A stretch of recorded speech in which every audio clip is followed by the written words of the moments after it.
Ezra Levant here. I am outside the town of Ariel in Israel. Now, it's in a disputed territory. Israel would call it Judea and Samaria. Israel's critics would call it occupied West Bank. But it is here, and this is an enormous factory. You can see a truck just arriving with a lot of scaffolding material. Take a look over there. It's aluminum or steel, they have different kinds. From this factory here, they make these parts, ship them out to construction sites, mainly in Israel proper, and then they come back here to be cleaned up, refurbished, or whatnot. It's an enormous factory. We had a bit of a tour earlier.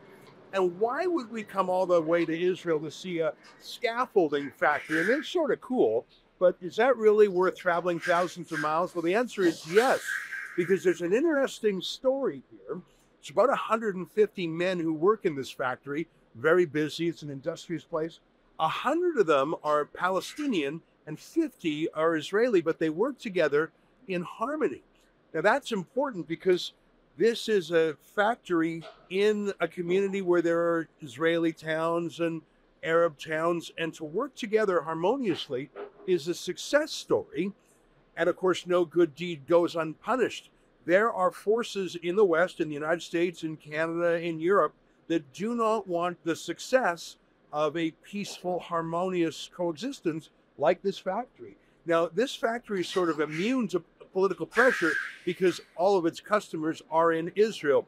It doesn't matter if someone in London or Brussels or New York stamps their feet about this factory. Its customers are here and they're going to use it. But there have been other companies like SodaStream, the homemade carbonation system that's pretty popular. SodaStream had a factory nearby that employed both Jews and Muslims harmoniously. In fact, its president was quite a liberal guy who talked about building peace through commerce. And yet there was a global boycott of SodaStream. The president said, look, I can move the factory to China and save a lot of dough, no problem. But the whole idea here is to build peace. And to its eternal shame, Canada's United Church boycotted SodaStream. They despised the idea that there could be a harmonious factory in the West Bank employing both Jews and Muslims working together. They did not want that success story.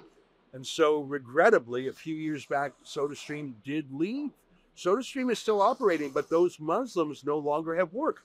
And I think that's part of the problem. There are certain forces that have an investment in misery and war. For example, the United Nations Human Rights Relief Agency, UNRWA, if I'm saying that right, it's dedicated to refugees who were created in the 1948 Israeli independence. Well, that's obviously almost a century ago, frankly. There's not very many refugees left from that.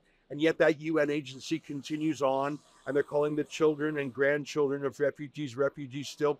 My point is, it's an entire industry based on failure. I mean, we see that in Canada with the poverty industry, the homelessness industry, the free drug, safe drug use industry.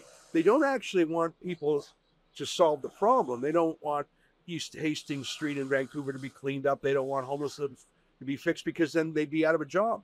I think there's a lot of interests that like to see war in the Middle East, that like to see disharmony. I don't know what the United Church of Canada's angle is. That boggles me. I hope there's no anti-Semitism behind that. But there are people who want failure. One of the interesting things on this trip, and we just began it, is we're going to see about one of the successes that I think has been underreported. You know, about 5 years ago, Rebel News did a trip to Israel before, and it was wonderful. But that's it. It was a trip to Israel. What's different about our trip this time is we're going to Israel, and then we're all flying to an Arab country called the United Arab Emirates. We're going to Dubai, the famous city, and Abu Dhabi, the capital, because that is one of the countries that signed on to Donald Trump's Abraham Accords. Abraham, of course, being the father of Judaism, Christianity, and Islam. You'll recognize the word Ibrahim. That's the Muslim way of saying, that's the Arabic way of saying Abraham. Donald Trump did what was thought to be impossible. I certainly thought it was impossible to end decades, even centuries of animosity between Jews and Arabs in the Middle East. He did it. United Arab Emirates, Saudi Arabia looks like it might join, Morocco, Sudan, Bahrain.